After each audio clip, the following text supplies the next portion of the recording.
Imagine being able to hear from a friend or loved one who has died. What might they tell you about their existence in the afterlife? What advice would they give you about your own life? Believers say that speaking with the dead is possible, that the only thing holding all of us back is our own fear.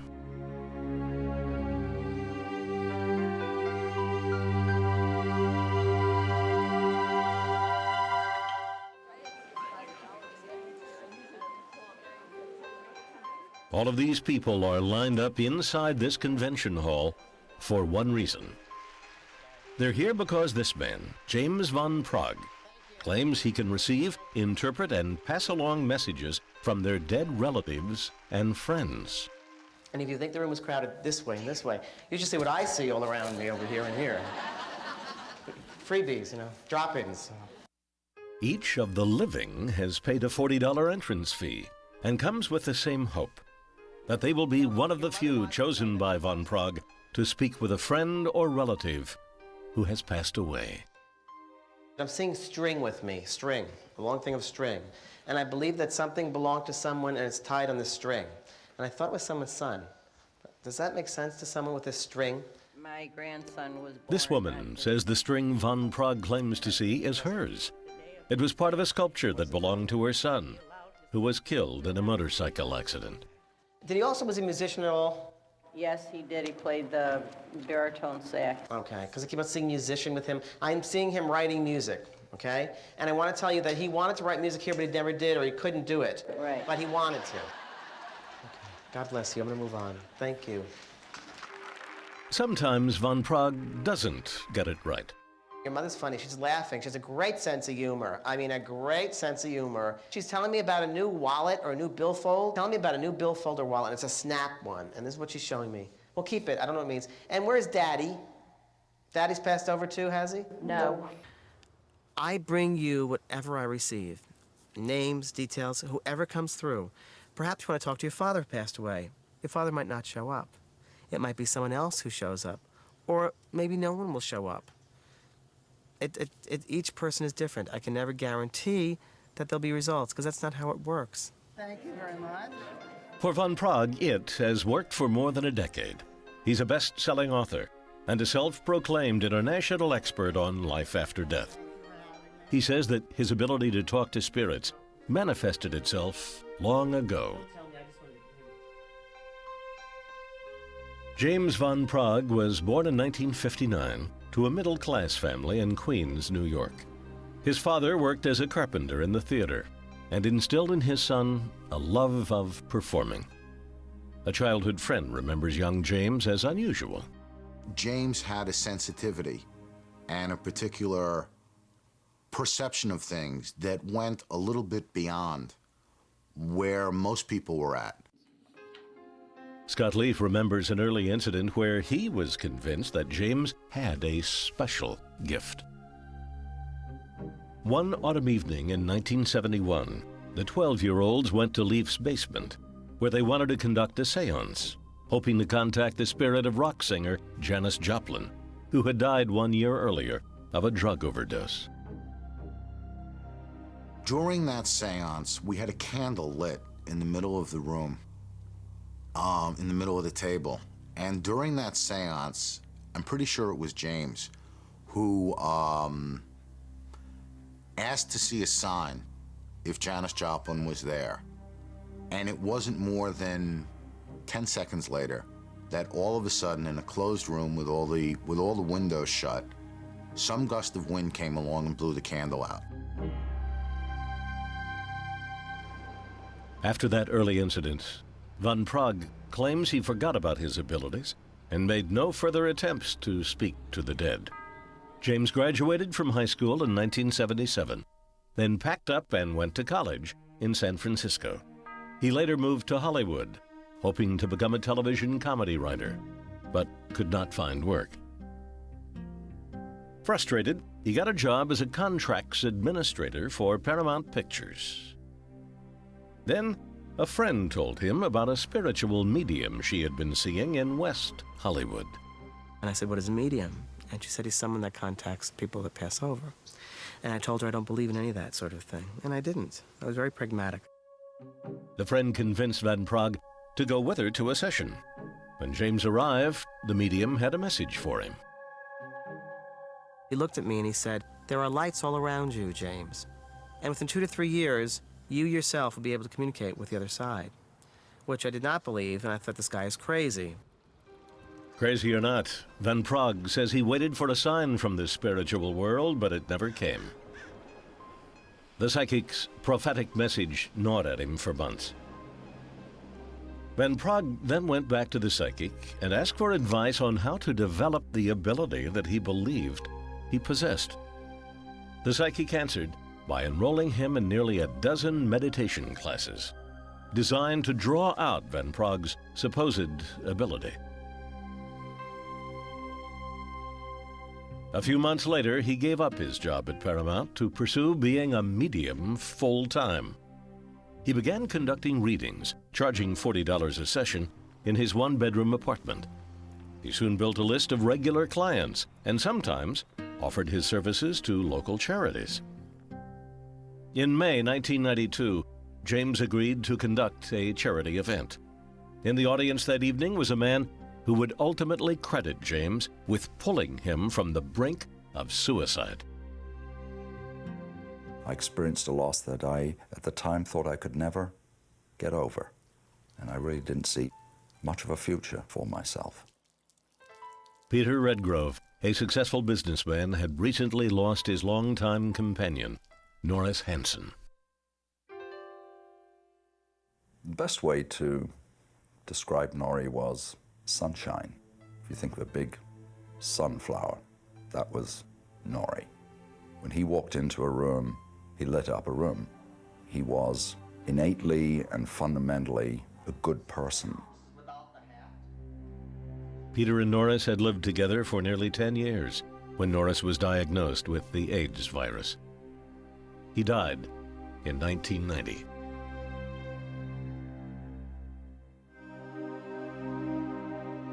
I was gripped with the grief and that great sense of loss, and I just wanted to hold on, and so much thought was directed to him and wishing that he were still here. A year and a half later, a close friend dragged him to the event where Van Praagh was giving readings. Impressed with the medium's seeming accuracy, Peter made an appointment to meet with the psychic. As the day of the meeting drew near, Peter was filled with questions.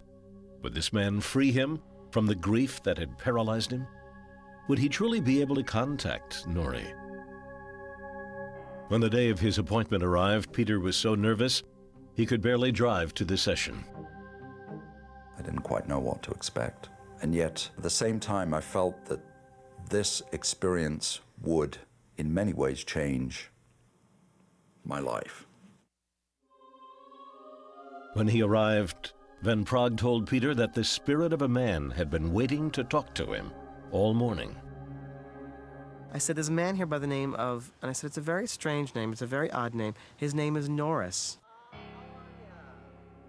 Peter claims he never told James anything about his companion, had never given him a name. Then Van Praagh said something else that proved to Peter that he was no fraud and had indeed contacted his partner of 18 years. He paused and chuckled. And he said, "Your friend's really funny. He's correcting me. It's Norrie." And of course, Norrie was the name that we had together. It was always Norrie. It was never Norris. And I knew in that instance that this was real.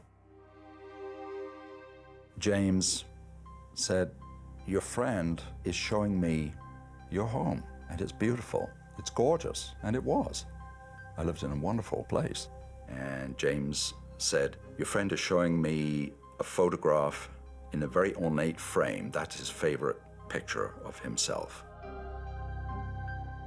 The anguish and despair that had absorbed Peter's life since Norrie's death seemed to disappear during the 1-hour session with Van Praagh. As all of this was happening and the reading was continuing, there was a lightness that was entering me. And it was almost as though a door was being opened, and what I saw beyond that door was light. As the meeting ended, Van Praagh made the intriguing announcement that there were others from the spirit world who wished to talk to him. Peter agreed to come back for another appointment. What he would find out then would shock him more than his first reunion with Norrie. Next, James Van Praagh introduces Peter Redgrove to a mysterious family member he never knew existed.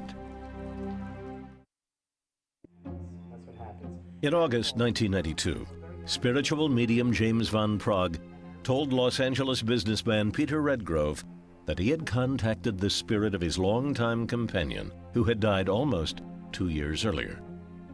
A few months later, Redgrove went back to Van Praagh, hoping to hear from others who had passed away. This time, as Van Praagh meditated, he said he made a connection with a young man named Robert, who claimed to be a relative of Peter's.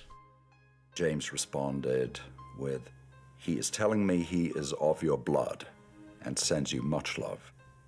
And that made no sense to me. So the next day, I called my aunt in England and I asked her a simple question: who is Robert? And there were a few seconds of silence. And her response to me was, "How did you find out?" His aunt revealed that Robert was the name given to an older brother of his who died of pneumonia at 6 months old. Peter had never been told about him. An incredulous Peter asked Van Praagh for an explanation. It's been my experience that the baby that dies will grow up in the spirit world, and they will go to a prime of their life, and the parents, when they pass over, will meet them again. There was one more person to be revealed in that November reading. James looked at me. He said, "This doesn't make a whole lot of sense. There's a nun here." And he proceeded to describe her. And the instant he said there was a nun, I knew exactly who it was. When Peter was 6 years old, his mother, a single parent living in poverty, had given him up for adoption. Peter was then sent to live in a Catholic orphanage in Southend-on-Sea, England. He remembers the orphanage as a cold, cruel place. He had grim memories of one nun in particular, named Sister Eugene. She seemed to single me out and was amazingly abusive. My hands and knuckles were sometimes raw from being beaten. James said to me, "She is telling me she needs your forgiveness, and that part of what she can do now is to take care of you to make up for what she did." The nun's message signaled a form of closure for Peter. Now that he had made the connection to Norrie and others who had died, his life regained a sense of purpose. It has freed me and allowed me to move on. With life, I have to be involved, as we all do, with life. I know with Peter Redgrove, I gave him a strong sense of spirituality, an awareness, if you will, that he might not have had before. Hi, how are you? Okay. James Van Praagh no longer performs private readings. Instead, he focuses on his national lecture tours and his best-selling books. Once you realize there is no death, you can begin to live life in a more constructive way and help other people. And that's what it's all about. And that's the reason I do this, because it helps so many people, and I see how it changes their lives. Can a medium like James Van Praagh receive and interpret messages from people who have died? Some scientists believe that the techniques used by Van Praagh have more to do with his background than any type of psychic ability. In my opinion, James Van Praagh is an actor who was for a long time in search of a role to play. If you read his book, if you read the interviews with him, it's all there. He grew up in the theater. He worked for Paramount Studios. He hung around Hollywood types in hopes of finding work. He finally found work as an actor playing the role of a medium, and he's now very successful. Psychologists like Michael Shermer contend that Van Prague's so-called psychic ability is best understood in terms of the different types of readings that anyone could perform. Cold readings are where you literally read somebody cold. You've never seen them before, you haven't gotten information on them, and you just start throwing stuff out, lots and lots and lots of comments and questions. And the way that works is most of what you say are misses, but people will remember the hits and forget the misses, and the reason you get hits at all is through random chance. A warm reading makes statements about people that are true for virtually everyone. We almost all have pictures of our lost loved ones in the bedroom, next to the bed, on the hearth, over the fireplace, on the mantle where we keep these sorts of memories. So a warm reading would be to say something about that person that's true for everyone, and you're bound to get a hit, 80–90% certainty. A hot reading is one where the medium actually digs into the client's past, retrieving seemingly otherworldly information from earthly sources. I've had skeptics say to me that, or actually said on national television, that I actually have a computer system set up to everyone's house in the country, which I think is extraordinary. And I think I'd be the first one to tell people I had that, because I think that's incredible. I don't go around investigating people. Information is more readily available than it's ever been in history, so it's easy to do. But in reality, I think most of the time, most psychics don't cheat like that. They don't have to. You can use these other techniques quite successfully. Believers naturally reject such skeptical explanations and insist the skeptics are reacting to their own fear of the unknown. Life after death makes the psychological and the medical community nervous because it's something we can't control, measure, touch, or see. And most scientists feel threatened. They feel like a loss of control when you put something underneath them that requires a little bit of belief, a little bit of faith, plus some science. So how could one explain Van Prague's supposed discovery of the brother Peter Redgrove never knew, and the appearance of a nun who had abused him 30 years earlier? I often hear stories about things that Van Prague gets that are just seemingly impossible, that I can't possibly explain. But whenever I see tapes of the whole reading, I have never once seen something that he got that he couldn't have gotten from, that I couldn't have gotten from the conversation and the feedback, that I can't explain through normal means, not once. So that tells me when I hear these stories, you couldn't have possibly known that there's exaggeration on the part of the storyteller. And when they go to see Van Prague, almost everybody suspends their disbelief. They suspend skepticism. They want the act to be real, and they are willing participants in that. And now with your Some psychologists tread the middle ground, believing Van Prague's messages from beyond the grave should be given just as much credence as the advice that any of us seek from friends and colleagues. I think that it's not a bad idea to put that on your plate alongside what the university professors are saying, and the Nobel Prize winner is saying, and your local neighbor is saying. But don't get overly attached to the channeled entity any more than you're getting attached to your neighbor or the local professor. Van Prague agrees and offers this advice to those who are considering a session with a medium or a psychic. Everyone has to question things, yes, but don't be closed-minded, be open-minded. See that life continues on. There are no endings, only beginnings. Coming up next, the Chicago accountant embarks on the journey of a lifetime as she learns to channel a 16th century Chinese prophet. This woman, Catherine Gregg, claims she is able to summon at will the spirit of a 16th century Chinese philosopher whom she calls Desi. She believes Desi travels across dimensions of space and time to speak through her, taking possession of her mind and body. She conducts weekly sessions at the home of a friend.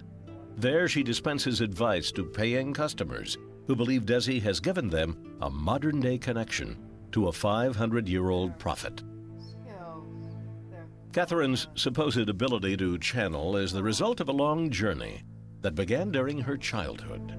Challenge is her getting her own airtime. Catherine was born in 1947 in Cicero, Illinois. She says her childhood was a harrowing mixture of physical, emotional, and sexual abuse at the hands of both her father and mother. He was an alcoholic, and later on, as I got older, I realized that sort of thing doesn't happen in a vacuum, and I got to understand more of the dynamics of how much she contributed to that and how difficult a person she was, and how harsh and demanding and controlling she was towards him. Catherine remembers her relationship with her grandmother as one of the few comforts of an unhappy family life. The older woman, however, had a strange obsession with death. Almost every morning, she would take me with her to the local funeral parlor. No matter whether she knew the person or not, she went to the wake or to the funeral. And I think out of respect. And maybe there's my first connection with the dead, was going to funeral homes with my grandmother in the morning before I was going to school. This early introduction to death fed into young Catherine's desire to escape her family's difficulties. My father had a record cabinet that had a top that lifted up, and when the player was out being repaired and it was empty, I would lay in it and pretend it was a coffin because I wanted to be dead.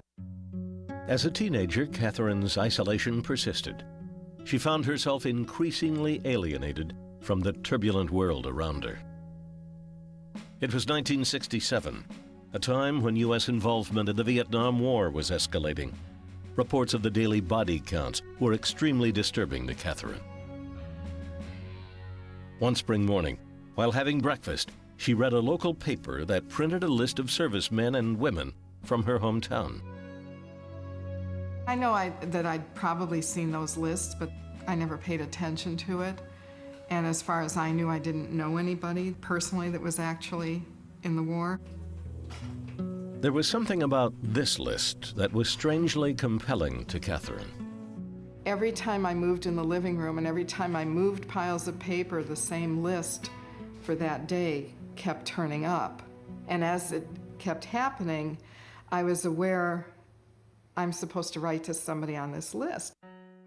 A few weeks later, what seemed to be only an unusual instinct took on a distinctly vocal form. Catherine claims she heard a mysterious internal voice tell her that she needed to get started with her letter because she was running out of time. She still did not know which of the 105 servicemen she should write to, so she wrote letters to all of them. More than 80 GIs responded to Catherine's mail. Among the things then were letters from one of the people that seemed to take the whole situation more seriously, whose letters had more depth and reflection in them. I thought he didn't belong there. The two exchanged letters for the rest of the summer. Then on September 20th, Catherine received tragic news. I was having breakfast in the morning and reading the paper, and an article caught my eye at the bottom of the page. It just said area serviceman killed in Vietnam. And I looked down and saw his name. And he'd been killed just a few weeks before he was due to come home. I was devastated. I reacted as if it were the worst loss in my life, and it made no sense to me. I was just hysterically crying all day long. I would get myself together enough to take the bus to work. I felt like I'd lost a family member, and it went on for weeks. After learning of the young soldier's death, Catherine's emotions shut down. She told herself she would not allow any kind of inner voice to hurt her again. She shuffled through a series of mundane jobs, got married and divorced, and settled in Chicago working as an accountant. In 1981, Catherine began attending several personal development workshops at a local college. There she met a philosophy professor named Neil Grossman. Neil hosted channeling sessions in his home and invited Catherine to several of the programs. At each gathering, a man who claimed to channel a 19th century Asian spirit guide would speak. So I said, I will go to this, but if I hate it, I'll get up and I'll leave. And I don't care if anybody gets mad at me, I'm going to get up and leave. She was sort of reluctant to come, but she did, and I remember she sat very close to the door. At one of the sessions, Catherine realized that the channeler was directing all of his comments toward her. And then it got very quiet, and another voice spoke through him and said how we were connected, that we were connected at the soul level.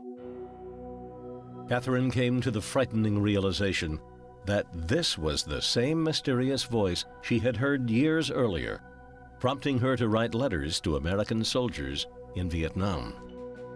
She said I could call her Desi for short, and that if I was experiencing times of loneliness, I could call her up, or as we might say, call her down. I said, well, how am I supposed to do that? I mean, it's not like that voice left a phone number.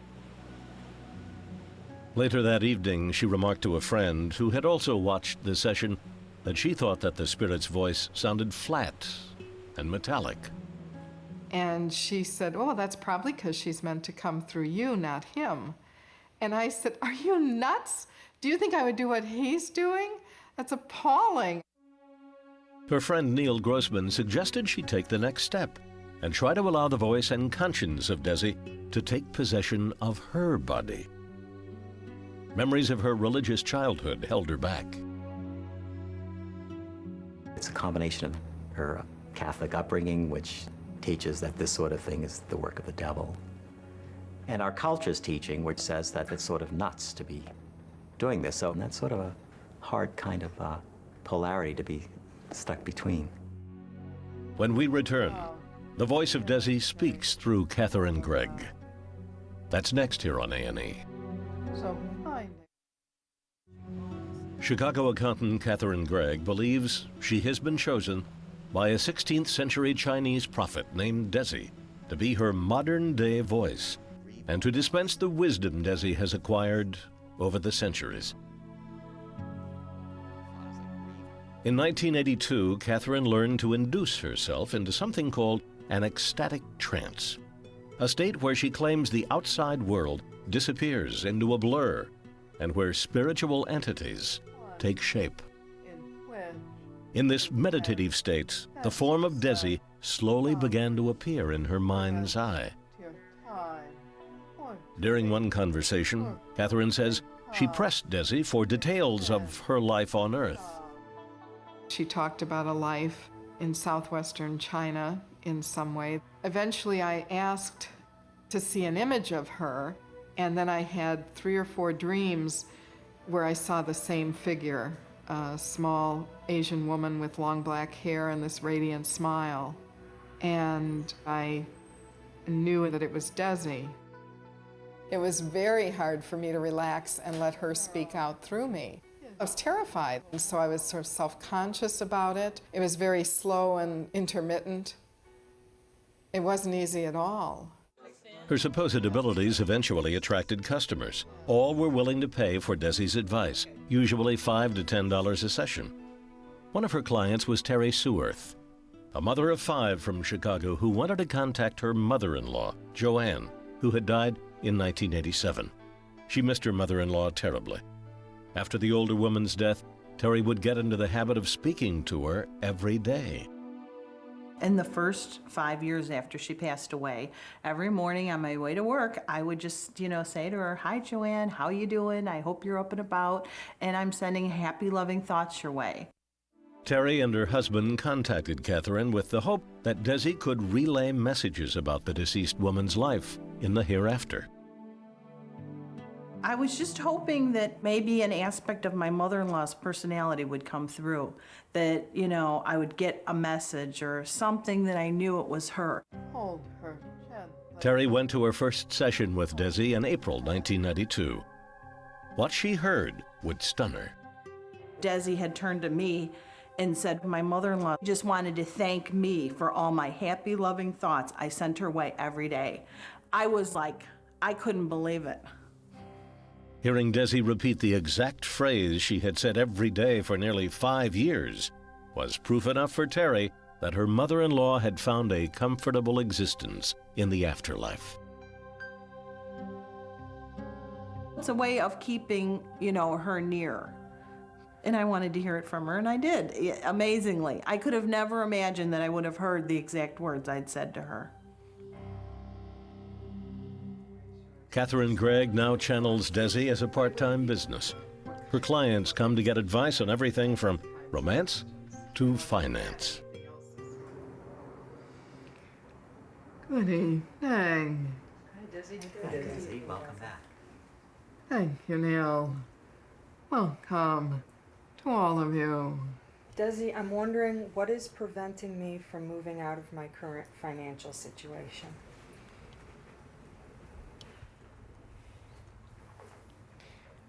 Lack of money.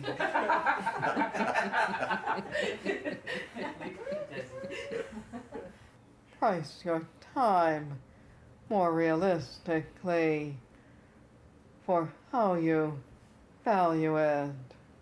Look for places where you can connect.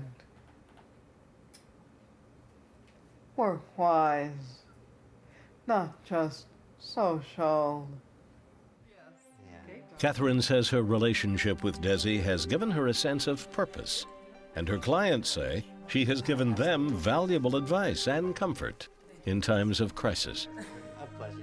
Yet she looks forward to the day when she doesn't have to channel Desi again. The end result of the process is people connecting to their own guidance and not needing to come to Desi. So I see it as the end result is her putting herself out of business, if you will. Can a person like Catherine Gregg find the voice of a long-dead spirit and use it to give modern-day advice? Some experts assert that Desi is an unconscious creation of Catherine's own mind.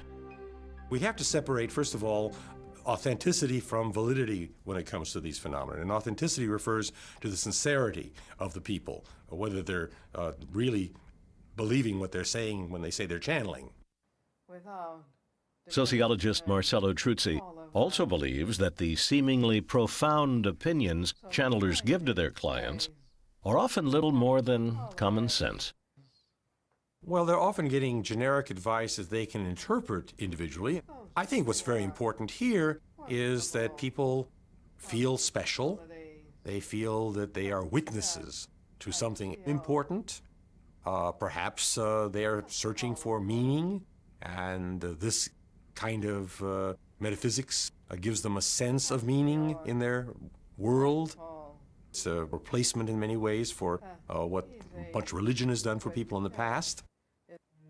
Catherine Gregg believes there are physiological changes that prove that she temporarily leaves her body, allowing Desi to take over her physical being. I did have someone once in a group who was a paramedic, and he said my breathing changed from 19 breaths a minute normally to 12. And at some point in this process, I feel like I'm not in charge of my body. If I think I want to lift my hand, I can't lift it. It just lays there. It's like I disconnect from operating my body. This type of phenomenon is the specialty of anthropologist Felicitas Goodman, who in 1995 tested Catherine's vital signs while channeling Desi. Goodman noticed something unusual when she analyzed some of Catherine's body patterns while channeling. Her blood pressure drops and pulse increases, which is totally unexpected because that means that you're dying. Other scientists insist that these physiological changes are irrelevant because the mind has the power to control these bodily changes. They believe this evidence only shows the presence of strong belief, not some outside force. The measuring of gurus and swamis and people that meditate, chant, channel, and so on, it does show that they actually have physiological changes in their body. I'm not a bit surprised at that. To get away with it, you can't fake it. You have to really believe that you're capable of doing this. Catherine has no doubts about the validity of her experiences. She looks at her dual life with Desi as a blessing for both her and her clients. This is a process that hopefully will result in people pursuing their own development and finding the answers from within, because that's really where the best answer for each person lies, is in themselves, not in Desi and not in anybody else that channels. Next, this tiny Florida town is full of mediums and psychics who claim to be able to train anyone to contact the dead. Yes, ma'am. What's your name? Okay, Marie, I feel there's a strong and good aspect here. It looks like any other small town. There's a post office, a general store, even a bed and breakfast. But there's something different about Cassadaga, Florida, 35 miles northeast of Orlando. It's a town full of mediums, channelers, and spiritualist healers. Somebody will invite you to a new area and go. It will be very interesting. You will gather more information, something of a new sort that you have not been in touch with before. What's more, the locals claim that they can train anyone to become their own spiritual medium. Karen Moore is a former paralegal who stopped working in 1994 after injuring herself in a car accident. She is now a medium in training. Karen was introduced to this unusual world when she went to see a medium who was performing readings at a neighbor's house in Orlando. While there, she was told that she had the ability to become a medium. The lady that was sitting on the other side said, "You should be on this side of the table. You could right now probably read me, as opposed to me giving you a message." That visit inspired Karen to seek training to become a medium. Jerry Frederick is her instructor. He's a medium who has lived in Cassadaga for more than 20 years. We think in the terms of ethics and then perceptions and kind of weave these together. Now, when I look at it from that point of view, it's kind of like fine-tuning a radio or a television set. What quality, what channels, what stations you're going to bring in. Karen began her education by attending so-called meditation circles held throughout Cassadaga. The circles are 3 to 4 hour sessions held weekly where instructors teach students to meditate and to attune themselves to the spirit world around them. Karen says it took nearly 4 years of these sessions for her to be able to zero in on her ability to speak to the dead. Today, Karen continues her training. One of her development exercises is to work with some of Cassadaga's most experienced mediums doing an exercise called psychometry. Psychometry allows a medium to disseminate information from spirits on personal objects, such as a watch or a ring, which are placed in the medium's hand. I got this, it looks like a piece of coal or something. When I first felt it, it felt very cold to me, and it still does feel cold. I'm not sure whose it is, but I feel that it's like a keepsake for them, that's something that is very important for them, that they carry around with almost like a good luck charm. And probably when they handle it, it is very, very warm to them. And it sounds a little different, but the coldness, I think, comes from family, of them not being around family because of them being so busy. Whose is this? Mine. Is it yours? It's a ring. Karen had gotten it right. It was, in fact, a good luck charm that belonged to the man sitting next to her. The coldness occurred because the piece of coal had once been carried into space on a NASA mission. Sometimes I just know, and that's what you have to trust. When you just know, you have to trust your gut. And if you start questioning and you start saying, you know, what does this mean? You'll lose it. What you have to do is, once you get it, you give it. Another way for Karen to learn how to communicate with the dead is to preside over one of the town's weekly message services. The hour-long program is sponsored by Cassadaga's governing board and is designed to give anyone who wishes a forum to ask questions and receive advice from the spirit world. I see dollar signs above your head, so it's going to bring some money to you. This will be in about January, but right now you need to kind of get your feet planted on the floor. I see things starting to settle out, and you get in. It's only going to take you about a week because you are, like I said, a very organized person. It's going to take you about a week, but after that week, you'll see that things will be a lot easier on you. These message services are one of the final steps in Karen's training. She will soon become certified by Casadega's Supervisory Board of Mediums. This board only approves mediums and other psychics who have met standards of spiritual ethics set early in the town's 104-year history. She will then be allowed to give psychic readings in any of the town's facilities. I want to be helpful because I love to help people. And if I can help somebody, then I feel I have done my job. Does Karen Moore possess an innate psychic ability? Is it possible to be taught how to contact an alternate reality?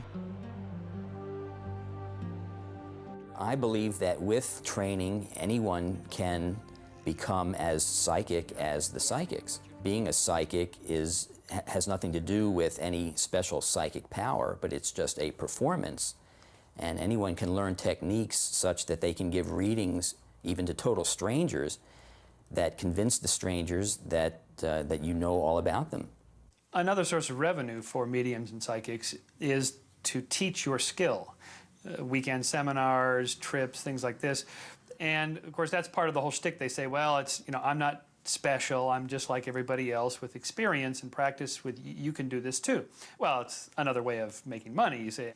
And for me to teach you this, it's going to cost $300 or $3,000, whatever. There's money to be made, people to be fleeced. Steve Adkins, the vice chairman of Casadega's town council, contends that skeptics use the money issue as a way to discourage people from even exploring the possibility of communication with the dead. He challenges those same skeptics to come to Casadega and see for themselves. We will demonstrate what we believe. And if you do go to someone for a reading or something of that nature, be very closed-mouthed. Answer with yes or no questions. Don't tell them what they're supposed to be telling you. If they ask you questions, say yes or no.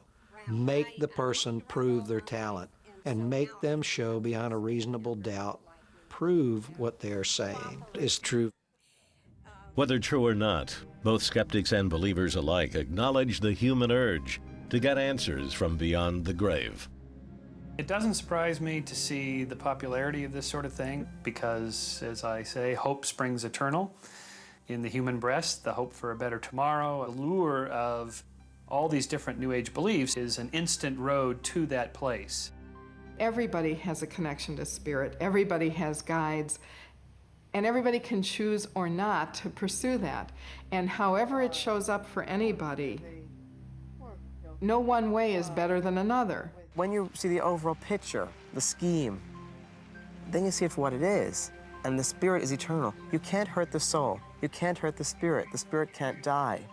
So what a joy it is to realize there is no death and that your loved one will be there. Someday, science may begin asking questions about the existence of life after death. Until then, the notion of speaking with spirits will continue to be a pathway to understanding for some, and for others, a journey that only leads to more questions.